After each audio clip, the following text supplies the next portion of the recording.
ทำอย่ากลัวถ้าทำความดี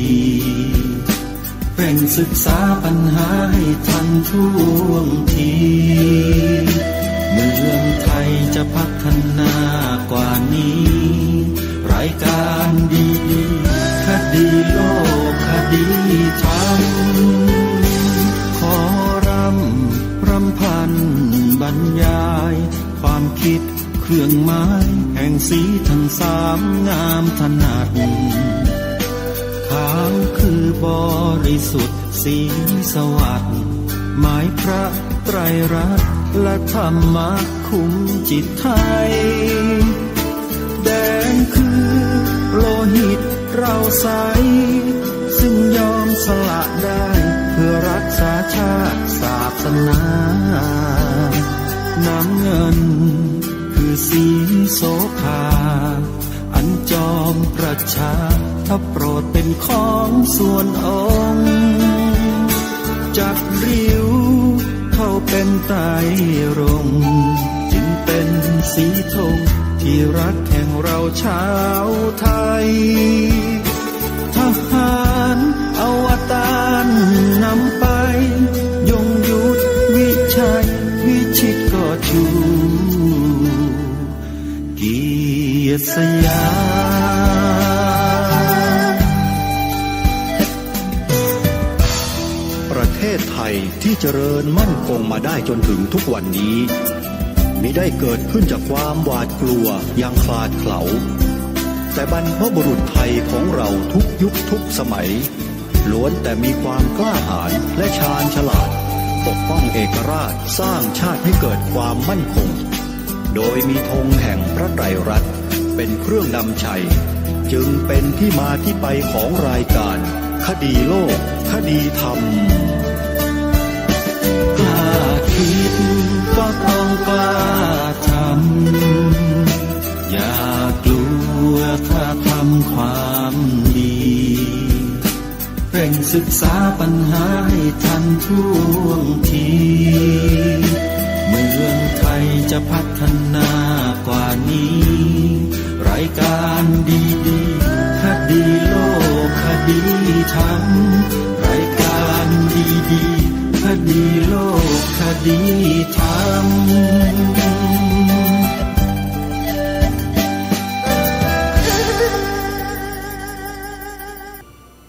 วันนี้รายการคดีโลกคดีธรรมก็จะขออัญเชิญบทพระราชนิพนธ์เทศนาเสือป่าในกันสำคัญกันนี้มาอ่านให้ท่านสาธุชนได้ฟังเช่นเคยกันนี้เป็นกันที่7ท่านสาธุชนทุกท่านบทพระราชนิพนธ์เทศนาเสือป่า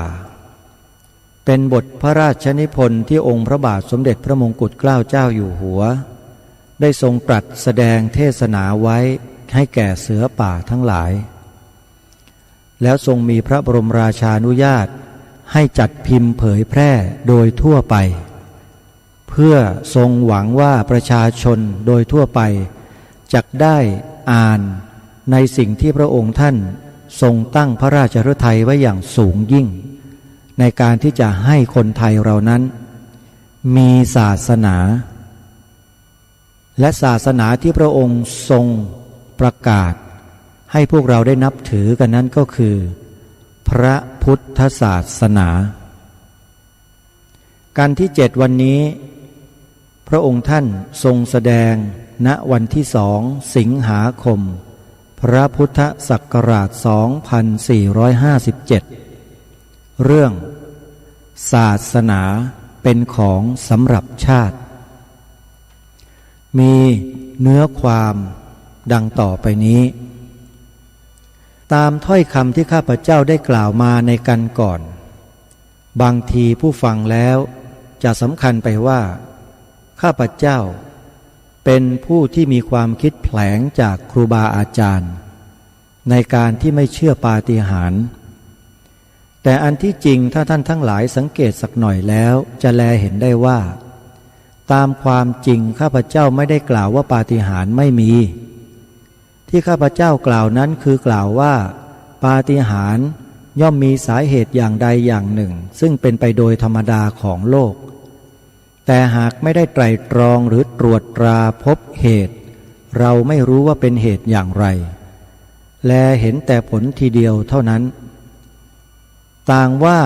ถ้าอยู่ดีๆเราจะแลเห็นควันขึ้นมาแล้วไม่มีไฟควันอันนั้นคงเป็นของอัศจรรย์นี่แหละปาฏิหาริย์เปรียบฉันใดควันในที่นี้ก็เปรียบฉันนั้นเหมือนกันถ้าคนเรามีความสามารถค้นให้ลึกลงไป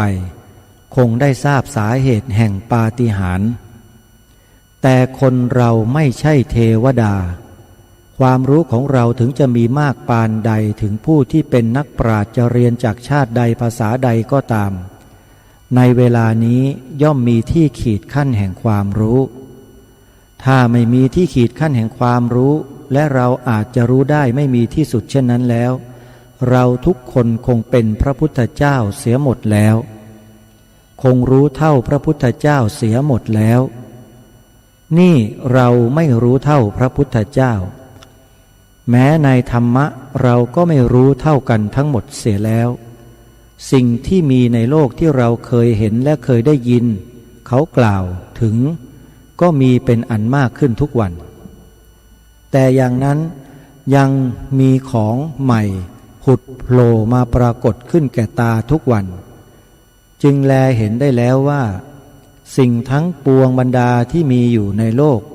ใครๆจะเห็นหรือจะทราบถึงทั้งหมดหามิได้เพราะฉะนั้นปาฏิหาริย์ทั้งปวงซึ่งเป็นผลแลเห็นได้แล้วเหตุจะเป็นอย่างไรไม่รู้ก็มีมากเพราะฉะนั้นที่จะตัดความเสียทีเดียวว่าปาฏิหาริย์ไม่มีนั้นไม่ถูกแม้แต่พระพุทธองค์ก็ยังทรงยอมว่าปาฏิหาริย์อาจจะมีได้ข้อที่ว่าปาฏิหาริย์อาจจะมีได้เช่นนี้คือแปลว่าอาจจะมีสิ่งใดสิ่งหนึ่งซึ่งเกิดขึ้นโดยคนเราอธิบายไม่ได้ด้วยวิทยาศาสตร์คือไม่มีอยู่ในตำรับตำราซึ่งนักปราชญ์โบราณได้สอนมาหรือนักปราชญ์ใหม่จะค้นพบเป็นของที่อัศจรรย์แปลกกว่าที่เป็นไปตามธรรมดาโดยมากไม่ต้องพูดให้ไกลลึกซึ้งเลยตัวข้าพเจ้าเองและท่านบางคนที่นั่งอยู่ที่นี้ได้เห็นประจักษ์อยู่แก่ตานั่งอยู่ดีๆก็ได้แลเห็นพระปฐมเจดีย์สว่างแลเห็นรัศมีรุ่งโรจน์คล้ายกับเอาไฟฟ้าไปส่องเมื่อตาแลเห็นแล้วเช่นนี้จะมิให้เชื่อหรือแต่อะไรเล่าทำให้พระปฐมเจดีย์ทั้งองค์สว่างได้เช่นนั้นอะไรจะทำให้สว่างจนถึงกับแลเห็นได้ไกลไม่ใช่แต่ทิศเดียวเห็นได้ทั้งสี่ทิศได้มีผู้ทดลองทั้งใช้ไฟฉายทั้งใช้ดอกไม้เพลิงทุกประการไม่ได้ปรากฏว่าผู้ใดทำแสงให้สว่างอันนั้นให้เสมอเหมือนเมื่อครั้งข้าพเจ้าและผู้อื่นเห็นด้วยกันหลายคนถ้าจะว่าข้าพเจ้าเผลอสติหรืองันไปก็มิใช่ว่าตัวข้าพเจ้าเห็นคนเดียวมีคนเห็นด้วยกันนับด้วยร้อยเช่นนี้นับว่าเป็นปาฏิหาริย์โดยแท้ซึ่งแลเห็นได้ส่วนของผู้อื่นเขาก็น่าจะได้เคยพบเห็นเหมือนกันเราไม่ควรจะตัดความเสียหมดว่าปาฏิหาริย์นั้นไม่มีปาฏิหาริย์ย่อมมีได้เป็นของซึ่งทำให้เราทั้งหลายรู้สึกความอัศจรรย์หรือรวบรวมความว่าเราทำให้เหมือนเช่นนั้นไม่ได้แล้วก็เป็นของประหลาดอยู่ท่านโบราณอาจารย์ที่สอนศาสนาเห็นว่าของประหลาดเช่นนี้ย่อมเป็นเครื่องทำให้ใจคนเต้นมากมีเครื่องอัศจรรย์ขึ้นเช่นนี้แม้ชี้ให้แลเห็นแล้วทำให้เราใจเต้นทำให้เราตกใจทำให้เราฮึกเหิมใจร่าเริงหรือมีอาการอื่นๆแล้วแต่ใจของคนผู้นั้นเช่นเมื่อครั้งแลเห็นพระปฐมเจดีย์ปาฏิหาริย์ถามกันแล้วความคิดความรู้สึกผิดกันทุกคนแต่คงย่อมเหมือนกันหมดอยู่อย่างหนึ่งคือตกตะลึงขนลุกขนพองทั้งนั้น ท่านโบราณอาจารย์ชอบเอาเครื่องตกตะลึงเหล่านี้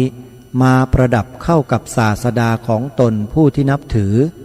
อย่างเช่นข้าพเจ้าได้อธิบายครั้งก่อนการใช้ยกข้อปาฏิหาริย์ของศาสดาเป็นข้อยั่วใจคนให้บังเกิดความเลื่อมใสศรัทธานับว่าเป็นวิสัยของผู้สอนไม่ว่าศาสนาใดทั้งนี้เป็นความจำเป็นเพื่อจูงใจผู้ที่มีความคิดไม่ลึกซึ้งไม่มีปัญญาพอที่จะเล็งเห็นธรรมอย่างสูงสำหรับบุคคลชนิดนี้จำเป็นต้องหาอะไรล่อใจให้บังเกิดความตื่นเต้นเสียก่อนแล้วจึงจะสอนให้เข้าใจในทางธรรมะได้นี้เป็นพิธีเพาะศรัทธาซึ่งผู้สอนศาสนาต้องใช้อยู่แม้จนทุกวันนี้ข้อควรสังเกตมีอยู่อย่างหนึ่งคือถึงลัทธิจะผิดแผกแปลกกันอยู่บ้างในบางอย่างก็ตามแต่ความมุ่งหมายของผู้สอนศาสนาย่อมจะมีอยู่เหมือนกันคือตั้งใจประกาศศาสนธรรมซึ่งศาสดาของตนได้สอนไว้แล้วด้วยความหวังประโยชน์แก่ชนหมู่มากนั่นเองการประกาศศาสนาซึ่งมีลัทธิต่างกันเป็นธรรมดาย่อมจะต้องมีการแข่งแย่งแข่งขันกันและในการแข่งแย่งแข่งขันกันเช่นนั้นข้อที่มักจะพยายามกระทำต่อกันก่อนอื่นคือต้องแคะไขหาข้อบกพร่องในศาสนาอันเป็นคู่แข่งกันในการแข่งขันและแคะไขเช่นนี้มีข้อควรสังเกตอยู่อย่างหนึ่งกล่าวคือผู้ที่มีลัทธิดีด้วยกันศาสนาดีด้วยกันจึงจะติกันเปรียบเหมือนมิชชันนารีคริสตังพูดจาแคะไขพระพุทธศาสนานั้นด้วยเหตุใดเพราะเขารู้สึกอยู่ว่าดีเหมือนกันถ้าเขาไม่พูดจาแคะไขเราแล้วคนอาจจะเลื่อมใสของเรามากเกินไปที่ศาสนาของแขกดำศาสนาของพวกที่เอาคนมาฆ่าบูชายันและกินเนื้อมนุษย์เป็นต้นพวกมิชชันนารีถึงแม้จะพูดติเตียนก็ไม่สู้เอาใจใส่มากเท่ากับพระพุทธศาสนาตั้งแต่ไหนมาแล้วต้องพยายามแคะไขเพื่อให้พุทธศาสนานั้นเสื่อมเสียในชั้นต้นเมื่อชาวยุโรปยังไม่รู้จักพระพุทธศาสนารู้จักแต่ศาสนามหมัดถึงกับได้ลงในหนังสือคัมภีร์ของเขาในคำอ้อนวอนพระเจ้าว่าขอพระเจ้าผู้ทรงพระกรุณาจงได้โปรดให้ข้าพเจ้าทั้งหลายรอดพ้นจากมารจากผู้ร้ายและจากไอ้แขกมหมัดมาตอนหลังมีข้อความเพิ่มเติมว่าไอ้แขกมหมัดและบรรดามิจฉาทิฐิทั้งหลายมีพวกถือศาสนาพระพุทธเป็นอาทิข้อที่เขายกขึ้นแคะไขพระศาสนาของเรามีอยู่อย่างหนึ่งคือเขาว่าพระพุทธศาสนาดีทุกอย่างเสียแต่เป็นศาสนาที่สอนไม่ให้คนทำอะไรเป็นศาสนาสำหรับคนเกียจคร้านข้อนี้แปลว่าอะไรแปลว่าเขาเห็นว่าศาสนาของเราทั้งหลายชี้หนทางให้มุ่งนิพพานนิพพานคืออะไรคือความสงบความศูนย์ความไม่มีอะไรเพราะฉะนั้นเขาจึงว่าศาสนาพระพุทธดีทุกอย่างเสียอย่างเดียวแต่ว่าความมุ่งหมายเป็นที่ตั้งนั้นคือให้ศูนย์ให้อยู่นิ่งๆมิให้ทำอะไรถ้าแม้ว่าเราไม่มีธรรมะสิ่งอื่นนอกจากบอกว่าเขาทุกคนเกิดมาต้องมุ่งหมายพระนิพพานเป็นที่ตั้งเช่นนี้แล้วคำที่เขาพูดว่ามุ่งแต่จะให้สูญให้ตายให้ดับไปไม่มีมุ่งเดินไปข้างหน้าบ้างเลยก็จะนับว่าเป็นถ้อยคำอันถูกต้องอยู่แต่ศาสนาของเราจะถือแคบอย่างนั้นหรือพระพุทธวจนะมีแต่ว่าให้เรามุ่งหมายนิพพานเช่นนั้นหรือถ้าเช่นนั้นแล้วตั้งแต่พระพุทธเจ้าเสด็จสู่ปรินิพพานมาก็ 2,000 ปีกว่าแล้วคนทำไมยังคงนับถือพระองค์อยู่ได้ก็ไม่ใช่เพราะธรรมะของพระองค์กว้างขวางพอที่จะให้มนุษย์นับถือได้หรือนี้ก็เป็นพยานปรากฏอยู่เองไม่จำเป็นต้องหาสิ่งอื่นอีกประการหนึ่งความมุ่งหมายของศาสนาทุกศาสนาคืออะไร คือต้องการความสงบต้องการความสัตย์ต้องการพ้นจากทุกข์มิใช่หรือศาสนาพราหมณ์พวกฤาษีอุตสาห์ทรมานตัวทรมานใจเข้าฌานหรือที่สุดยอมสละชีวิตเพื่อมุ่งอะไรเพื่อมุ่งไปสู่พรหมโลกเพื่อมุ่งได้ไปเกิดเป็นพรหมซึ่งเรียกกันตามภาษาสามัญของเราว่าเป็นพรหมลูกฟักไปนอนกลิ้งอ้าปากอยู่ตีนก็ไม่มีมือก็ไม่มีในที่สุดต้องการอะไรบำเพ็ญให้มากพอแล้วได้เข้ารวมอยู่ในพระปรพรหมคือพระเป็นเจ้าสูงสุดในชั้นพรหมโลกศาสนาคริสต์ตังเองสอนอย่างไรสอนให้บุคคลลุกขึ้นเดินขวนขวายเที่ยวหาประโยชน์อย่างนั้นหรือคำพระเยซูเองมีปรากฏอยู่แล้วข้าพเจ้าจะอ่านให้ท่านฟังดูกระสาวกทั้งหลายท่านจงอย่านึกถึงชีวิตของท่านอย่านึกถึงอาหารที่จะบริโภคและอย่านึกถึงน้ำที่จะดื่มอีกประการหนึ่งอย่านึกถึงร่างกายหรือเครื่องนุ่งห่มชีวิตนั้นดีกว่าภักษาหารอยู่แล้วและร่างกายของเราเองดีกว่าเครื่องนุ่งห่มอยู่แล้วมิใช่หรือจงแลดูนกทั้งปวงบนอากาศมันจะได้หว่านพืชพันธุ์ก็หามิได้มันจะได้เกี่ยวข้าวเก็บข้าวเข้ายุ้งฉางก็หามิได้แต่พระบิดาของเราทั้งหลายซึ่งเสด็จอยู่บนสวรรค์ท่านก็ย่อมบำรุงเลี้ยงให้มันมีชีวิตอยู่ก็ท่านทั้งหลายจะดีกว่าสัตว์นั้นๆหรือส่วนเครื่องนุ่งห่มจงแลดูดอกไม้ที่ในกลางทุ่งซึ่งมันเกิดขึ้นอย่างไรมันจะต้องทำงานก็หามิได้มันจะต้องปั่นฝ้ายก็หามิได้แต่เราก็กล่าวแก่ท่านทั้งหลายถึงแม้โซโลมอนผู้มีศักดานุภาพใหญ่ยิ่งจะสู้ดอกไม้ในทุ่งนั้นก็หามิได้ก็ถ้าแม้พระเป็นเจ้าทรงพอพระหฤทัยที่จะตกแต่งต้นหญ้าในทุ่งซึ่งจะยังเป็นอยู่ในวันนี้และวันรุ่งขึ้นก็จะล้มตายไปนั้นไซร้พระเป็นเจ้าจะไม่ทรงกรุณาแก่เราทั้งหลายผู้เป็นข้าของท่านเช่นเดียวกันหรือเหตุดังนี้ท่านทั้งหลายจงอย่าได้นึกได้ฝันมัวพะวงว่าเราจะกินอะไรหนอเราจะดื่มอะไรหนอเราจะหาเสื้อผ้าอะไรหนอพระบิดาของเราทั้งหลายซึ่งอยู่บนสวรรค์ย่อมทรงทราบอยู่แล้วว่าเราทั้งหลายมีความปรารถนาสิ่งไรเหตุฉะนี้ดูกระท่านทั้งหลายจงปรารถนาภูมิสวรรค์และธรรมปฏิบัติคงจะได้สิ่งทั้งปวงสมปรารถนาถ้าผู้ที่จะถือพระเยซูประพฤติตามคำสั่งสอนซึ่งข้าพเจ้าอ่านมาแล้วนี้จะเป็นอย่างไรบ้างประพฤติอย่าให้แตกต่างจากนั้นเขาก็ไม่หากินงานก็ไม่ทำผ้าก็ไม่หานุ่งห่มมินอนเปลือยกายอยู่ในบ้านและนอนอดสู้ตายหรือจะยอมนอนใต้ต้นไม้ให้ลูกไม้ตกลงมาในปากใครอยากจะทำอย่างนั้นบ้างลองนอนอยู่บ้านเฉยๆดูทีว่าจะมีเทวทูตเอาอาหารมาให้กินหรือไม่เท่านั้นก็แลเห็นว่าไม่ได้ตั้งใจให้ถือเช่นนั้นเป็นคำเปรียบเทียบที่จะให้ประพฤติให้ดีที่สุดถึงแม้จะประกอบกิจการอย่างไรอย่าโลภให้เกินไปก็ข้อนี้ไม่ตรงกับคำที่พระพุทธเจ้ารับสั่งหรือใจความของศาสนาคำสั่งสอนสำคัญของพระพุทธเจ้าซึ่งเราทั้งหลายควรจะจำใส่ใจไว้คือทำดีได้ดีทำชั่วได้ชั่วทำทั้งสองอย่างคือทำดีทำชั่วจึงจะได้ผลถ้าไม่ทำอะไรก็ไม่ได้อะไรทั้งสองอย่างเพราะฉะนั้นที่เขาว่าศาสนาพระพุทธเป็นศาสนาที่นั่งนิ่งถูกหรือไม่ถูกผู้ที่พูดเช่นนั้นเป็นผู้ที่ไม่ได้ศึกษาพระพุทธศาสนาจริงและฝรั่งเขาพูดเช่นนั้นโดยสำหรับจะให้แลเห็นว่าศาสนาของเรา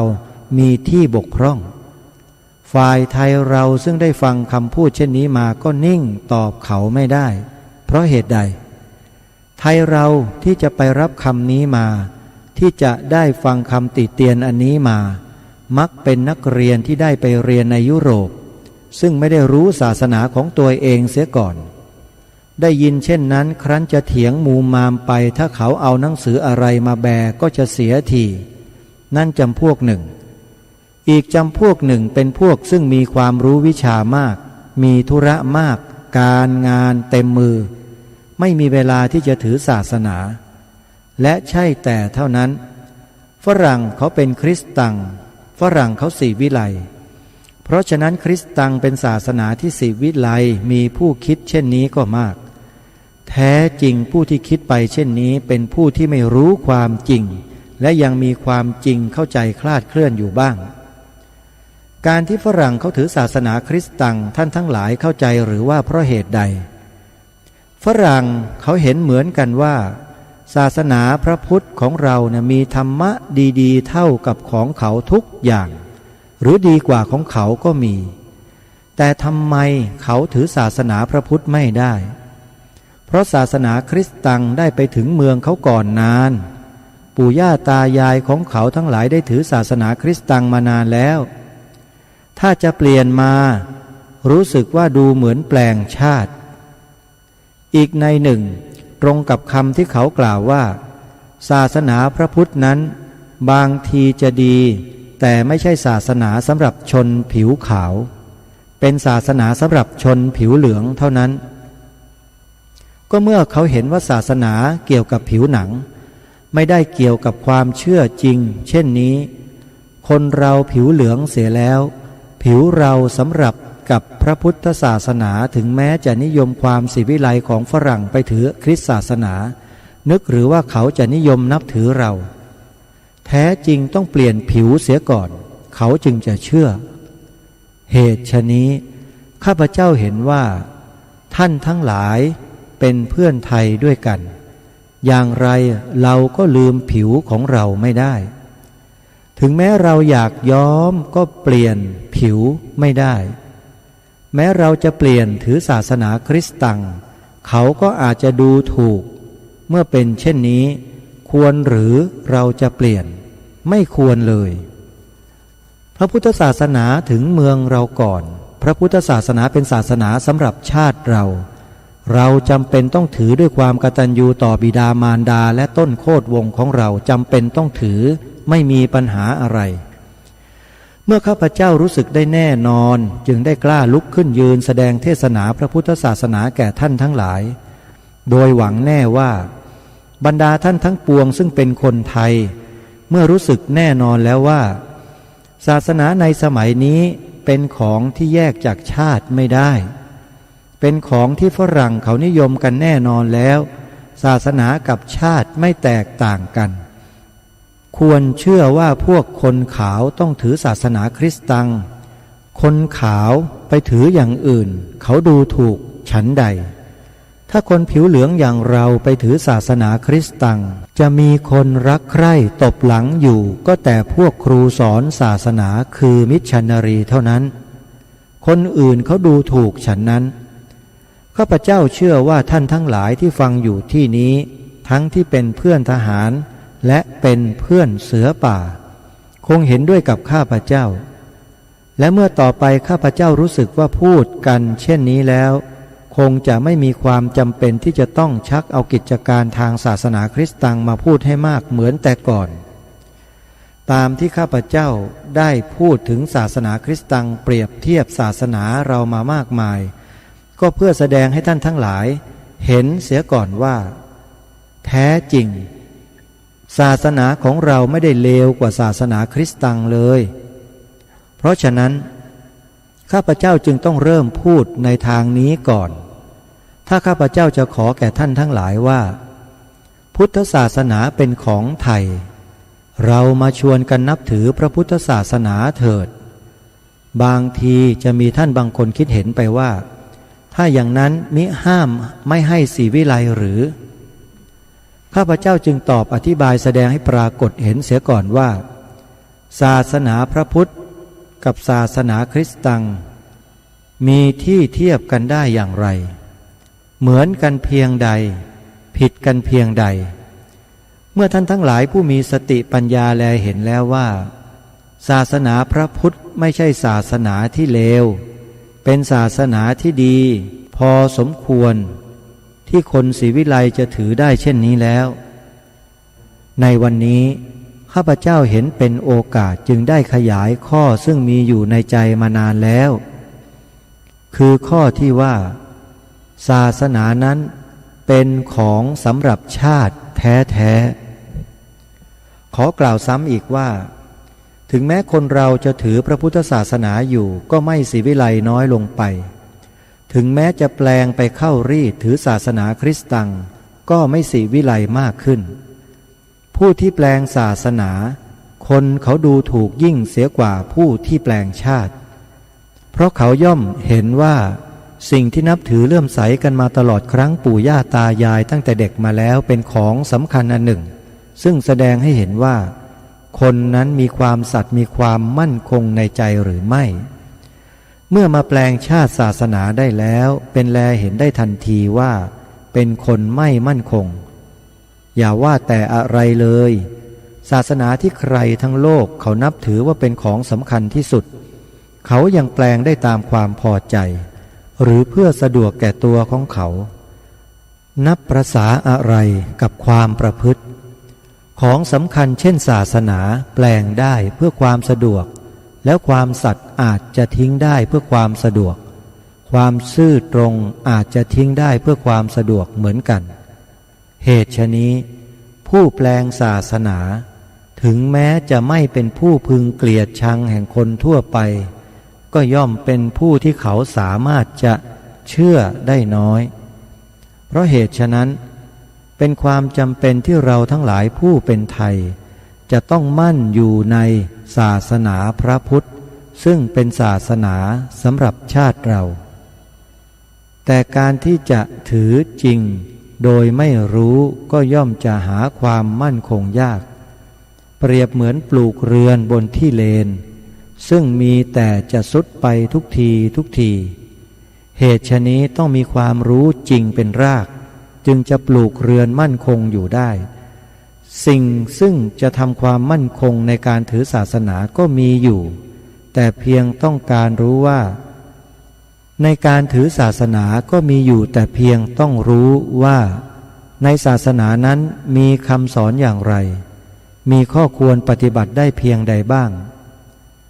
ต่อไปในวันหน้าข้าพเจ้าจะได้เริ่มกล่าวถึงธรรมซึ่งข้าพเจ้าเห็นควรเราทั้งหลาย